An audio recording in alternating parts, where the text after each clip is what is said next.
तो आप सभी का स्वागत है। यहाँ पर मैं उन प्रश्नों को डील कर रहा हूँ जो पिछले वीडियो में छोड़ दिया था। तो यह जो है सीरीज बी का ही क्वेश्चन मैंने इस बार भी लिया है और क्वेश्चन नंबर 33 है। इसमें करना क्या है, इसमें जो पैटर्न है यहाँ से लेकर 28 तक दिया, सॉरी 248 तक दिया हुआ था और यहाँ फिलअप करना है। अब इसको कैसे बनाया गया है, देखिए ये 15 और 20 का अंतर 5, इसी प्रकार से 20 और 32 का ये सब अंतर है, ठीक है। 30 हो गया, इसका अंतर 56 हो गया, इसका 130 हो गया। अब मुझे यहाँ पर भी आना है, ठीक है। तो अब देखिए क्या किया है कि 5 को एक जो है फॉर्मूला टाइप का बना दिया है, एक्स स्क्वायर प्लस 1 करके, और यहाँ पे एक्स के ऊपर क्या भर रहा हूँ मैं, रूट संख्याओं को। रूट संख्या कौन सी हो रही है, 2, 3, 5, 7, 11 और 30, ठीक है। अब उसमें क्या है, इसके अनुसार, इस पैटर्न के अनुसार 2² + 1 और 3² + 3 के अनुसार चलते चलते यहाँ तक जब पहुँच जाते हैं 13² + 11, तो इसको जब करेंगे तो 169 होगा, ठीक है। और 11 का यहाँ पर आप जोड़ देंगे तो आपको 180 हो जाएगा, ठीक है। ये इसी 180 को मैंने यहाँ पर लिखा है, ओके।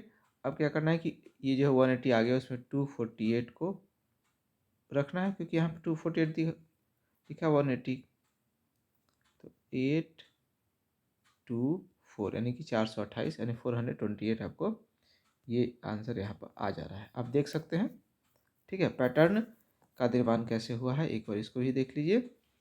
इसमें क्या किया है हमने कि 2, 3, 5, 7, 11, 30 इसे रूट संख्या है, और यहाँ जो प्लस करके है ना, प्लस करके 1, 3, 5, 7, 9, 11 ये सब अभाज्य संख्या है।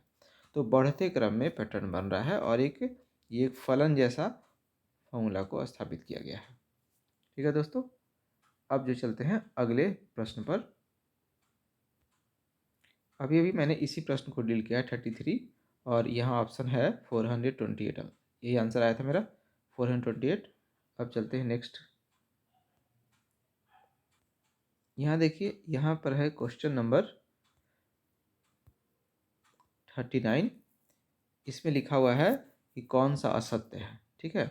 इस असत्य कथन को पूछा जा रहा है।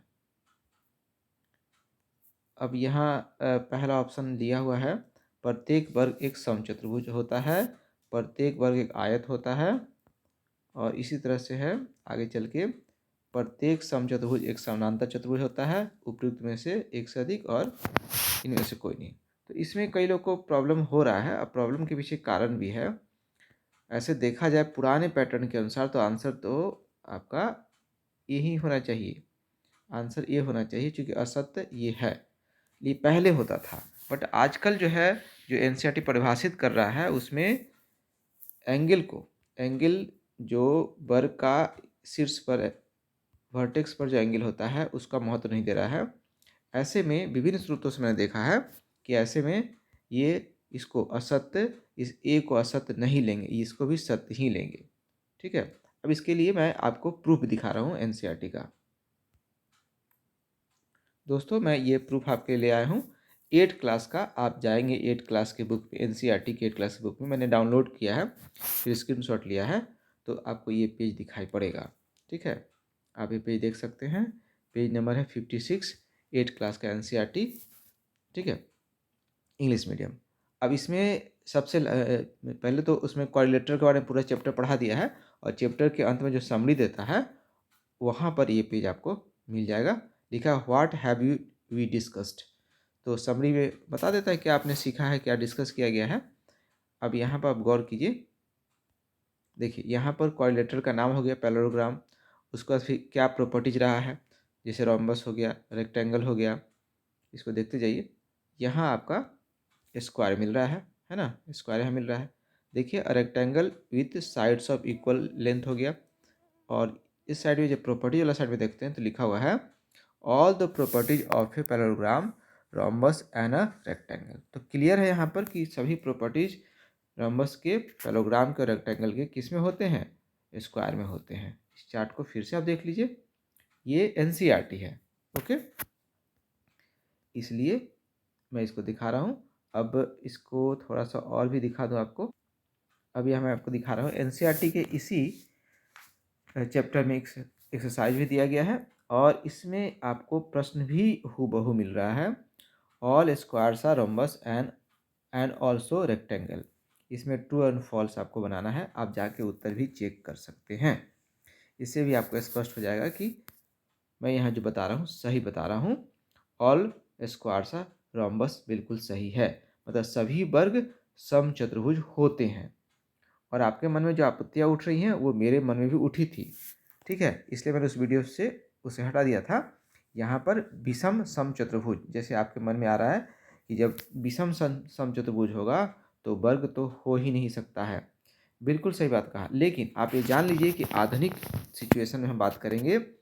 पहले पहले जब हम लोग बात करते थे तो वहाँ पर वर्ग के यहाँ जो 90 के एंगल बनते हैं आंतरिक कोण, उसकी भी बात करते थे। लेकिन अब जो है सिर्फ जैसे ये हो गया आपको वर्ग, तो ये वर्टेक्स पर जो आंतरिक कोण है शीर्ष कोण 90 डिग्री का, उसका भी ध्यान रखते थे। लेकिन अब परिभाषा में सिर्फ चारों भुजाओं के एक होने, समान होने, आमने सामने का समानांतर होने, और फिर एक दूसरे को विकर्ण जो काटते हैं तो उस विकर्ण पर 90 का कोण बनने और इक्वल विकर्ण की लंबाई होने पर जोड़ दिया जाता है। और यही परिभाषा एनसीईआरटी भी देता है और यही परिभाषा सरकार मान रही है अब। तो ऐसे में इस परिभाषा के तहत सिर्फ यही आंसर होगा, यानी कि ऑल स्क्वायर्स आर रोम्बस। अब चलते हैं मेन प्रश्न पर। दोस्तों प्रश्न सामने आ गया फिर से। तो प्रत्येक वर्ग एक समचतुर्भुज होता है, बिल्कुल सही है, मैंने एनसीईआरटी के प्रॉपर्टीज में आपको दिखा दिया है। और यही नहीं, मैं एक और दिखा दूँ, साइट्स पर भी दिया हुआ है। दोस्तों आप देखिए यहाँ पर क्वाड्रिलेटरल्स फॉर क्लास 9th लिखा है और इसमें पूछा है इज स्क्वायर और रोम्बस। तो लिखा है rhombus has all it's sides equal and so does a square also the diagonals of the square are perpendicular to each other and bisect the opposite angles, therefore a square is a rhombus। ठीक है, तो यहाँ आपको वो मिल गया। तो ये आपको जाके बायजूस वाले साइट पर जाके देख सकते हैं। तो ये तो मैंने खैर प्राइवेट का दिखा दिया, बट सर गवर्नमेंट की बुक्स की बात करते हैं तो वहाँ भी सही है। इसलिए हाँ, ओल्ड पब्लिकेशन बहुत पहले जब पढ़ाई आप लोग किए होंगे तो उसमें थोड़ा अलग मिलता था प्रॉपर्टीज, और उसको मान्यता दी हुई थी कि एंगल का भी ध्यान रख करके बात की जाती थी कि 90 एंगल। लेकिन अब जो है एंगल का ध्यान रख के नहीं बात की जा रही है। हाँ, ये बिल्कुल सही है कि विषम कोण समचतुर्भुज ही फुल नेम होता है, उसका फुल नाम होता है।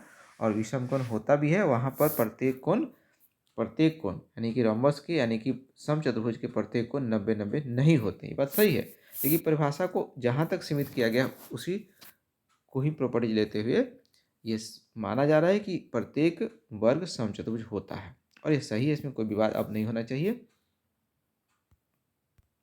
अब चलते हैं 40 नंबर क्वेश्चन देखते हैं। 40 नंबर क्वेश्चन को अगर आप समझना है ना तो आपको पूरा एक डायग्राम बनाना पड़ेगा और खुद को शामिल करना पड़ेगा, अपने परिवार को शामिल करना पड़ेगा, और आप खुद मेन बन जाइएगा उसमें। मैं आपको प्रूफ करता हूँ, अभी मैं समझाता हूँ इसको। चलिए, ये इसका मैंने सोल्यूशन यहाँ बना दिया है। उसमें कह रहा है ना कि बी की जो बहन है वो ए है। तो मैंने क्या किया कि बी को मैंने खुद बना लिया, जी पी एन बी मेरा नाम है ना, तो खुद भी बना लिया खुद को। इस तरह से आप भी बी बन जाइएगा, खुद ही बी बन जाइएगा। ठीक है, आप मेल कैंडिडेट हैं, खुद ही बी बन जाइए। अब बी की बहन, तो ये मेरी बहन है, ये मेरी बहन है। ठीक है, अब मेरी बहन हो गई, और फिर उसको बताता है कि इनकी जो एक बेटी है वो बेटी जो है आर है। ओके, जैसे से लिखा वैसे सजा दिया गया, मैंने कुछ खास करिश्मा नहीं कर दिया है, जैसे से लिखा वैसे ही मैंने सजा दिया। आप क्वेश्चन को देख लीजिए। अब यहाँ पर फिर लिख रहा है कि ये टी जो है, टी की इकलौती बेटी जो है ए है। ओके, फिर बाद में चल के लिख रहा है कि टी और जेड दोनों जो हैं वो एज के दादी अथवा नानी है। तो हमने दादी ले लिया। अब जो है ये दादी की जहाँ तक बात करते हैं और मैं खुद को यहाँ पर खड़ा किया हूँ, तो एज को क्या लेना पड़ेगा, एज को लेना पड़ेगा कि ये मेरी बेटी है। तो मैंने बेटी का नाम भी रख दिया खुशी और पीहू। ठीक है, 2 बेटी रख दिया जानबूझ करके, उससे फ़ायदा होगा आगे। क्योंकि यहाँ जो मैंने बेटी रख दिया, खुशी नाम रख दिया, ठीक है? ठीक से खुशी नहीं लिखा है, चलिए कोई बात नहीं। तो ये मेरी बेटी है। अब मेरी बेटी 2 बेटियाँ हैं, मतलब है मान लेते हैं, है नहीं मान लेते हैं। तो यहाँ पर उसकी बहन, पहली बेटी का नाम मैंने, एक बेटी जो यहाँ पर ले रहा हूँ, वो मान लें कि खुशी नहीं पीहू लेता हूँ, ठीक है? और यहाँ खुशी लेता हूँ, ओके? पीहू ठीक से लिखा गया यहाँ पर। तो फिर अब है ये भी मेरी बेटी है, यहाँ पर खुशी यहाँ पर। अब इसकी माँ ये हो गई माँ, ठीक है? मतलब इस बेटी की, ये खुशी की जो माँ, ये हो गई माँ, और ये माँ क्या है? इसकी जो माँ है तो मेरी पत्नी हो गई ना, ठीक है? अब इसकी जो है कह रहा है कि क्वेश्चन कह रहा है कि के का क्या संबंध है एस से, ठीक है? अब एस कौन है? एस का हमने चर्चा किया है क्वेश्चन में, देखिएगा ध्यान से। एस के बारे में चर्चा क्वेश्चन में किया है कि यह जो है दोनों आपस में क्या है? जीवन साथी हैं। तो ऐसे में ये तो पहले से बहन थी मेरी, तो ये तो पत्नी ही होंगी ना, और ये पुरुष होंगे, यानी कि एस क्या होंगे? मेरे जिया जी हो जाएंगे, ओके? ये मेरे बहनोई मेरे जिया जी हो जाएंगे, ठीक है? और हम क्या हो जाएंगे? हम क्या हो जाएंगे? इनके साले हो जाएंगे। तो ये जो के कौन है? इनके इनके यानी कि मेरे जिया जी के, हम हो गए साले, तो ये जो के क्या हुई? साले की पत्नी हुई ना, ठीक है? इसको एक बार फिर से देख लीजिए, बिल्कुल आप समझ जाएंगे, ओके?